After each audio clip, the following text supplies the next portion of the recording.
그럼 지금부터 국회의원 이종석 의원실과 사단법인 한국장애인단체 총연합회, 사단법인 한국지체장애인협회가 공동으로 주최하는 장애인 개인 예산제 도입 방안과 과제정책 토론회를 시작하도록 하겠습니다. 저는 토론회 일부 사회를 맡은 사단법인 한국지체장애인협회 조직편의국의 박종현 국장입니다. 반갑습니다.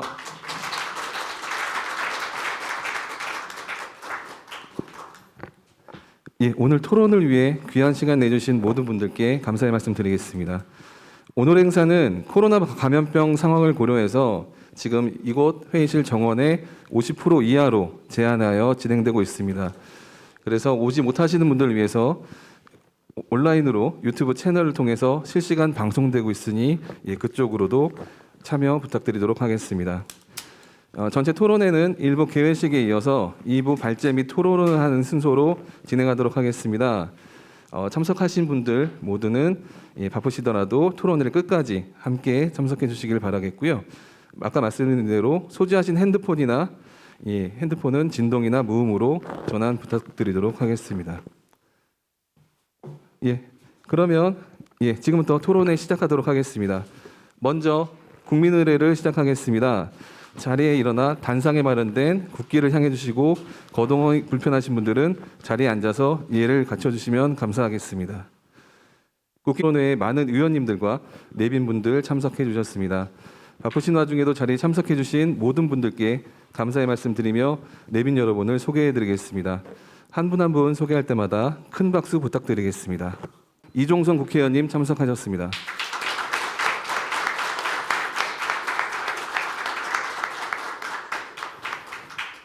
네, 이어서 내빈 분들 소개해 드리겠습니다. 먼저 국민의힘의 대표님 참석하셨습니다.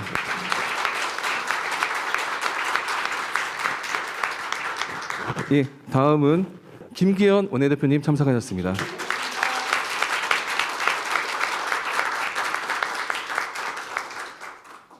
다음으로 국민의힘 수석대변인이신 허은하 의원님 참석하셨습니다.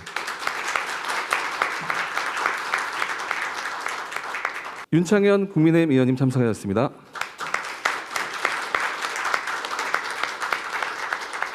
국민의힘의 서정숙 의원님 참석하셨습니다.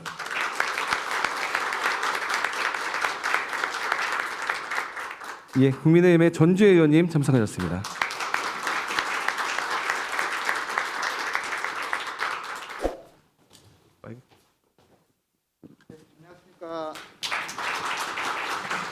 네, 안녕하십니까. 바쁘신 중에도 오늘 토론회에 이렇게 많이 참석해 주신 우리 장애인 회원 동지 여러분들, 정말 전국 각지에서 경북에서 또 전남에서까지 이렇게 찾아주셔서 정말 감사드리고요.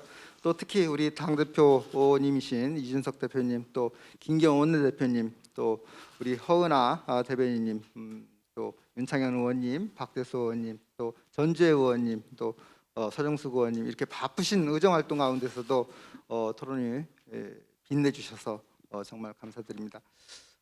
최근에 우리 나라에서 이렇게 장애인 복지와 관련된 화두가 핫해본 적이 없었던 것 같습니다. 그렇지만 우리 국민 모두가, 또 정치권이, 또 정부가 많은 관심을 갖고 꾸준히 노력해야 되는 그런 부분들이 없지 않아 있는데, 최근 이제 장애인 이동권 관련해서 이제 시위하고 하는 부분에 대해서 사회적으로 관심이 집중되고 있는데, 제가 뭐를 한 가지 소개를 드리자면, 그 이동권 영상을 외국 장애인들이 보고 많이 놀랍니다. 장애인들이 이렇게까지 하네. 그 다음에 장애인들이 지하철을 타려고 하는데 정부가 귀 기울여주고 94%까지 설치를 해놨네. 대한민국 대단하다, 원더풀. 그런데 그 다음에 놀라는 것이 But why? 왜 저렇게 전동 휠체어를 탄 중증 장애인들이 어렵게 지하철을 타려고 하지? 지하철을 안 타면 오도 가도 못 하나? 대한민국의 장애인들은 집에서 전철역까지 불편하게 가고 어렵게 위험하게 지하철을 타고 또 이동하고 또 목적지까지 역에서 내려서 건너가고, 왜 대한민국은 그럼 도어 투 도어 서비스는 전혀 없는 거야? 꼭 지하철만 타야 되는 거야? 이제 이런 질문들을 합니다.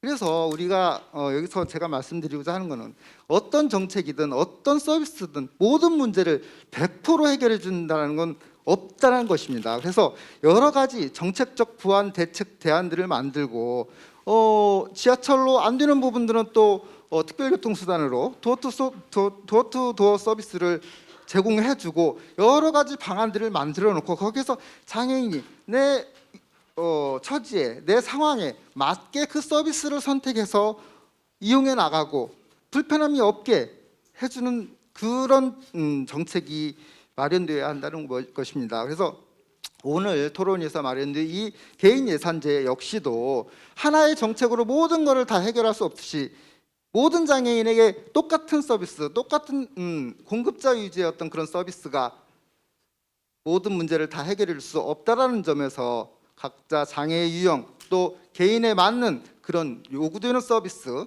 자기 결정권과 선택권에 기반한 그런 서비스가 제공될 수 있기 위한 그런 제도입니다.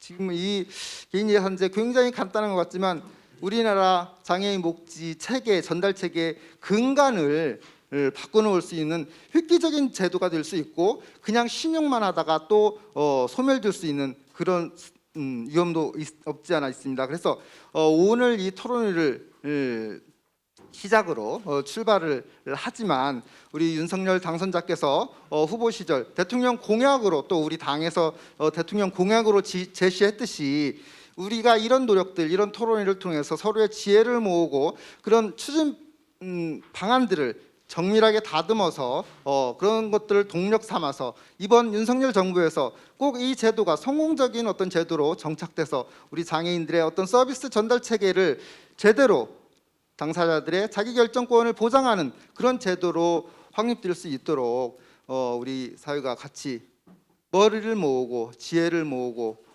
정책을 만들어 나가는데 많은 노력을 기울여야 될 것으로 생각하면서 많은 전문가분들의 또 정부의 그리고 정치권의 관심과 협조를 당부드립니다. 오늘 바쁘신 시간에 와주신 우리 전문가님들 또 특별히 우리 당대표님, 원내대표님 정말 귀한 시간 내주셔서 감사드립니다. 또 먼 거리에서까지 또 전동 휠체어를 타고 불편한 몸으로 이렇게 토론회를 찾아주신 장애인 동지 여러분들께도 거듭 진심으로 감사를 드립니다. 고맙습니다. 네, 네, 의원님 말씀 감사합니다. 지금 정경 의원님께서 지금 도착하셨습니다. 간단하게 인사하시죠.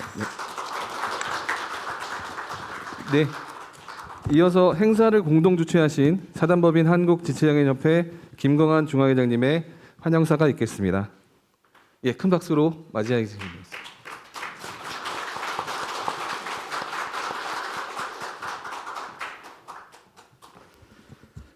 여러분 반갑습니다. 오늘 개인 예산제와 관련해서 이 뜻깊은 세미나에 이렇게 많이 참석해 주셔서 감사를 드리고요. 무엇보다도 국회 국정에 여러 가지 바쁘신 가운데도 이렇게 함께 해주신 우리 이준석 대표님, 김기현 원내대표님 또 많은 국민의힘 국회의원 여러분들이 감사를 드립니다. 저는 늘 한 5년을 지켜보면 그런 생각을 했습니다.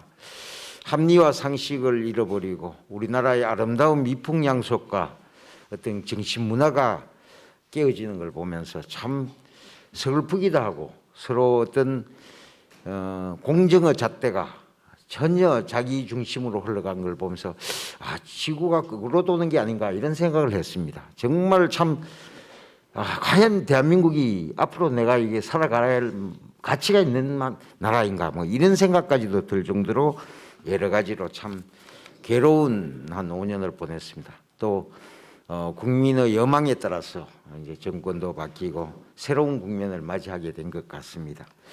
그걸 참 무척이나마 저는 다행스럽게 생각하고요. 지난 세월 동안 우리가 잃어버린 게 있다면은 참 한국의 아름다운 정신 문화를 상실한 게 가장 큰 나는 손실이다라고 생각을 합니다. 경제적인 여건보다도 어떤 것보다도 우리가 아름다운 정신 문화를 잃어버렸다는 부분에서는 빨리 이것이 복원돼서 비정상이 정상으로 돌아올 수 있는 세상이 되었으면 합니다. 꼭히 남을 탓하기에 앞서 자기 자신을 먼저 신뢰할 수 있는 그런 어떤 우리 사회 문화가 다시 한번 부활했으면 좋겠다라는 말씀을 전제로 하면서 근래 벌어지고 있는 장애계의 차별 철폐 그 단체에서 굉장히 거센 국민의 반발을 불러일으키는 지하철 시위를 지속하고 있습니다. 저는 한국지체장애인협회 단독 명의로 성명을 냈습니다. 우리 협회는 아시다시피 우리나라 장애 인구의 절반을 차지하고 있고 등록 장애인을 기준으로 할 때 160만 중에서 우리가 거의 128만이니까 절반을 차지하고 있다고 해도 15가지 장애 유형 중에서 최고의 인구를 자랑하는 단체입니다. 그만큼 책임성도 강하고 공신력도 있어야 된다라는 차원에서 정말 그 이동권에 대한 많은 논의가 있었지만 거기는 원론적으로 찬성을 합니다. 사실 차별철폐연대 같은 그런 단체가 탄생된 것은 저는 정부와 정치권의 무관심도 굉장히 어떤 기형아와 괴물을 키웠다. 나는 이렇게 생각을 합니다. 그동안 장애인들이 떼쓰고 데모하고 시위하고 막 이런 물리력을 동원해야만이 시선을 기울여주는 이런 사회 문화, 참 이것도 나는 큰 문제였다라고 생각을 합니다. 우리가 정상적인 방법으로 저도 오랫동안 이 장애인 복지에 종사를 해왔었지만은 33년 동안 본 게 그거예요. 서류로 해가지고 반듯하게 이게 우리가 장애인들이 욕구와 이사를 대변하는 것이다라고 얘기를 하면은요 정치권에 눈 하나 까딱 안 해요. 정부 마찬가지입니다. 그걸 시행해야 될 게 사실은요 정치권보다도 행정부에서 좀 잘해주면 될 거 아니에요. 무시해 버립니다. 정치권 눈치만 바라보고 있어요. 이런 형태로서는 도저히 장애인 복지가 안 된다는 생각입니다. 또한 예산의 구조를 보십시오. 지금 현재 약 43%가 활동 지원인 제도에 소요되고 있습니다. 장애인 복지 전체 예산에. 그럼 뭘 의미하느냐? 비장애인을 고용해가지고 그들을 고용 창출 효과를 낳았다고 정부에서는 선전을 하고 장애인들은 뭡니까? 43%가 내는데 거의 장애인 예산이 집어넣어 놓고 있어요. 그래 장애인들이 지방을 돌다 보면 그 예산 빼라. 그 예산 빼고 장애인 예산 줬다 해라. 이럴 정도로 굉장한 어떤 위기에 봉착하고 있습니다. 또 뿐만 아니라 제가 33년간 출장을 계속 다녔는데 장애인 복지 전달 체계에 대한 얘기가 나오고 있습니다. 전달 체계가 정말 잘못됐다. 장애인 복지는 100원을 투자하면 80원을 중간 전달 체계에서 집어삼켜버리고 장애인한테는 20원밖에 안 되니까 아무리 쏟아부어도 결론은 장애인은 빈곤층으로 몰릴 수밖에 없다. 이런 얘기가 굉장히 제가 많이 들었습니다. 자, 이런 구조적인 문제, 예산적인 부분을 정부나 정치권에서는 무시해왔다 이겁니다. 사실 장애인 얘기가 맞거든요. 저는 뭐 대학 갈 때 경제학을 했습니다만 결국은요 자본주의 구도에서 민주주의랑 자본주의 구도에서 가장 중요한 것은 경제력입니다. 경제적 평등이 어느 정도 이루어지지 않고는 생존권이 보장되지 않고는 도저히 자본주의 구도에 대해서 사회적 약자는 설 자리가 없어진다는 것은 자명합니다. 그러면서 그런 측면에서 지장협은 줄기차게 장애인이 선택권과 구매력을 두 개의 칼날을 쥐어달라라는 얘기를 늘 해왔어요. 근데 정치권은 이런 얘기하면 뭐 장애인들 돈 주면 뭐 도덕적 해이가 어떻고 모랄 해저드가 어떻고 하면서 온갖 이론으로서요 현물제 뭐 여러분 잘 바우처제 이런 거는 잘해도 현금 주는 인색에 왔습니다. 근데 지금 우리 자꾸 뭐 정치 상황을 보십시오. 사회적 약자 소상공인들 그렇게 하지만은 오히려 이런 시대에 코로나 시대에 장애인들은 더더욱 비참한 삶을 영위하고 있습니다. 그런 것이 결국은 장애 부모를 둔 부모가 자살하고 이런 것이 뉴스를 통해서 보고 있지 않습니까? 시설료 차별철폐 사는 나 반대입니다. 우리 회원으로 해도 충분히네. 그 애들 100명 동원하면 난 10,000명 동원할 수 있어요. 그러나 그런 극함적인 방법은 난 절대 용서할 수 없습니다. 시민을 볼모로하고 사회적 운동, 장애인 운동도요 국민의 정서와 같이 동조하고 시민적 지지를 받아가면서 하는 것이 나는 올바른 운동의 한 방향이라고 생각을 합니다. 난 그 소신에 변함이 없습니다. 만약 내가 그게 조금이라도 어긋나면 회장직 그만두게 용의도 있습니다. 내 같은 사람이 불필요하다. 그러나 난 내가 현재 시점에는 내가 필요하다고 생각해요.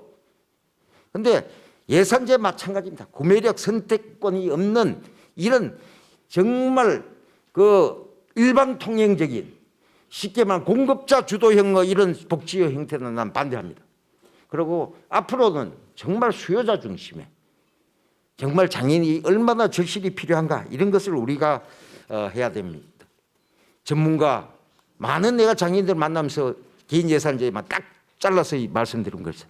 도대체가 전달체제 사회복지사 이래가 먹고 사는 시스템이지 장애인 삶에는 변화가 없다 이거예요. 여전히 가난하다 이거예요. 이 문제를 표면에 드러나고 있지는 않지만 밑으로 흐르고 있더라는 얘기입니다. 저변에 장애인이. 그런데 정치권이나 전문가들은 그들의 이익에 몰입한 나머지 그걸 끝내 잘 드러내지 않고 있어요.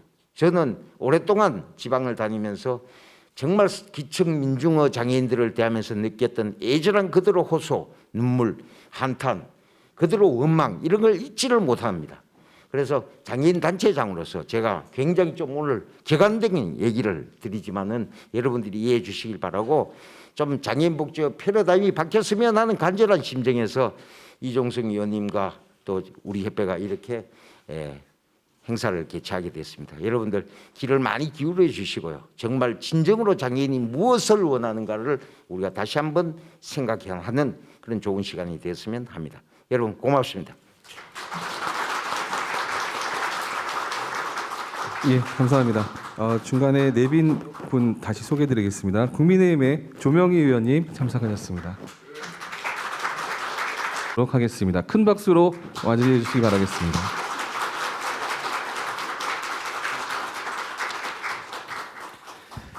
예, 제 앞에 이제 좋은 말씀해 주신 이 김광환 회장님 말씀하신 내용 정말 국민의힘 입장에서도 새겨 듣고 앞으로 꼭 반영할 수 있도록 하겠습니다.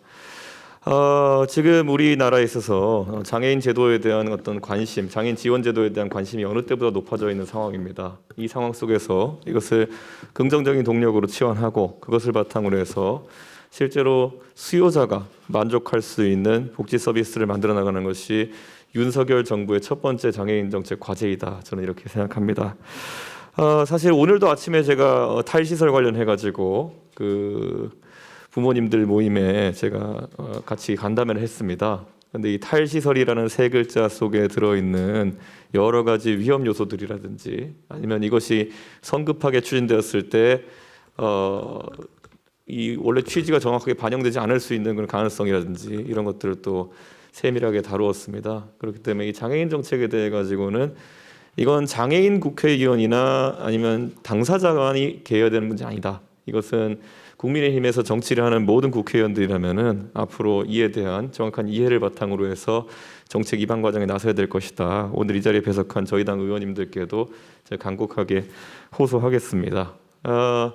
사실 이 장애인 개인 예산제 도입 방안과 과제 정책 토론회 개최를 준비해 주신 그런 이종성 의원님 그리고 우리 이성규 한국장애인재단 이사장님 그리고 발제해 주시는 강동욱 교수님 이하나 연구원님 등 준비해 주신 많은 분들께 제가 감사를 말씀을 드리겠습니다. 이 개인 예산제 등을 통해서 수요자들의 선택권을 존중하는 것도 중요하고 그런데 저희가 또 하나 관심 놓지 않아야 될 것은 복지 서비스의 총량을 항상 늘려나가는 것에 있습니다. 그런데 그 부분에 있어서도 이 개인 예산제와 병행해서 검토할 수 있으면 고민할 수 있으면 좋겠다 이런 생각을 하고 우리 당선인께서 개인 예산제를 도입을 공언하셨고 그리고 수요자 중심의 복지 서비스 전달 체계 구축을 이제 당부하셨습니다. 그렇기 때문에 국민의힘은 앞으로 이런 방향성을 견고하게 유지해 나가도록 하겠습니다.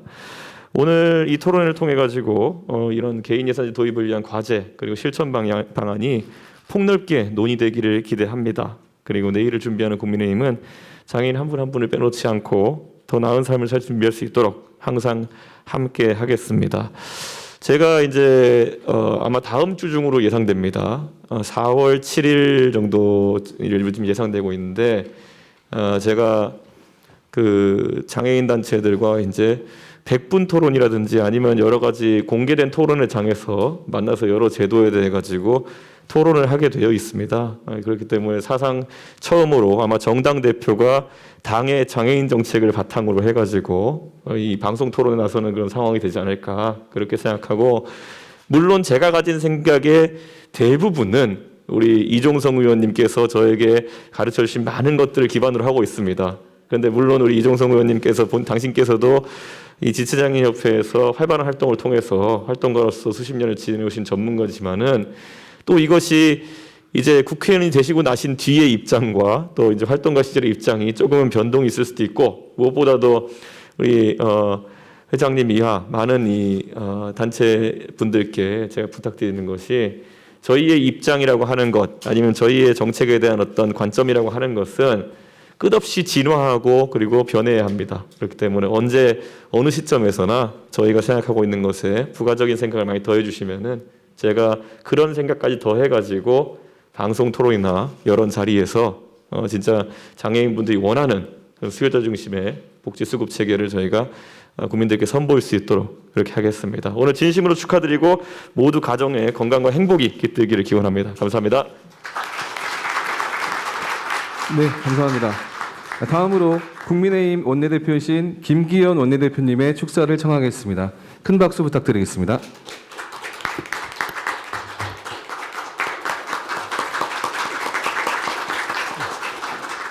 대단히 반갑습니다. 오늘 정말 평소 존경하는 우리 이종성 의원님께서 앞장서시고 또 우리 장총과 지장협에 함께 해주셔서 우리 장애인들의 개인 예산제에 대한 도입 방안, 구체적 대안을 모색할 수 있는 자리가 돼서 매우 뜻깊게 생각합니다.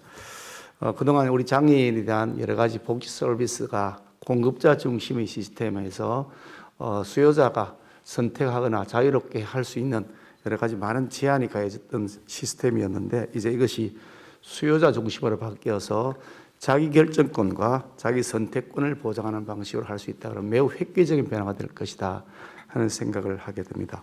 그동안 오랫동안 이 과제를 위해서 연구하시고 또 여론을 조성하고 이론을 개발하는 데 수고해 주신 우리 한국장애인단체 총연합회 김낙한 상임대표님, 또 아울러 지장협회 중앙회장 김광환 회장님을 비롯한 관계자 여러분의 수고와 헌신이 이제 곧 결실을 맺게 될 것 같아서 한편 마음이 좀 든든하게 느껴지기도 합니다. 우리 이종성 의원님은 제가 국회에 와서 배웠습니다마는 누구보다 현장에서 직접 일을 뛰시면서 가장 잘 경험하고 계신 분이기 때문에 이종성 의원님 뜻을 잘 저희들이 새겨서 녹여내기만 하면 가장 멋진 모습으로 첫 출발할 수 있지 않을까 하는 기대를 한편 하게 됩니다. 특히 이제 우리 윤석열 당선인께서 이 장애인 개인 예산제 도입하겠다 공약으로 이미 제시했고, 그 공약을 반드시 실천해 나갈 것이고, 그 보증인이 바로 이종성 의원님이시고 또 저 또한 연대 보증을 서 있습니다. 그래서 꼭 이것이 잘 실천될 수 있도록 하되, 준비해야 될 여러 가지 선행 여건을 마련하는 것이라든지 어떤 형태의 적용 분야와 방안을 찾을 것인지 구체적 실패 사례가 생기지 않도록 해야 될 것 같고, 또 서비스의 품질 관리 시스템을 어떻게 할 것인지 많은 과제들을 잘 녹여내면서 그 근거 법률을 만드는 것부터 아마 시작되어야 이게 제대로 굴러갈 수 있지 않을까 하는 생각을 합니다. 법률을 만드는 것까지 하나하나 차근차근 잘 도입할 수 있도록 뒷바라지하고, 그래서 약속한 대로 윤석열 정부 내 그것도 하루빨리 우선적 과제로서 실천될 수 있도록 저도 힘을 보태도록 하겠습니다. 축하드립니다. 고맙습니다. 네, 대표님 감사합니다.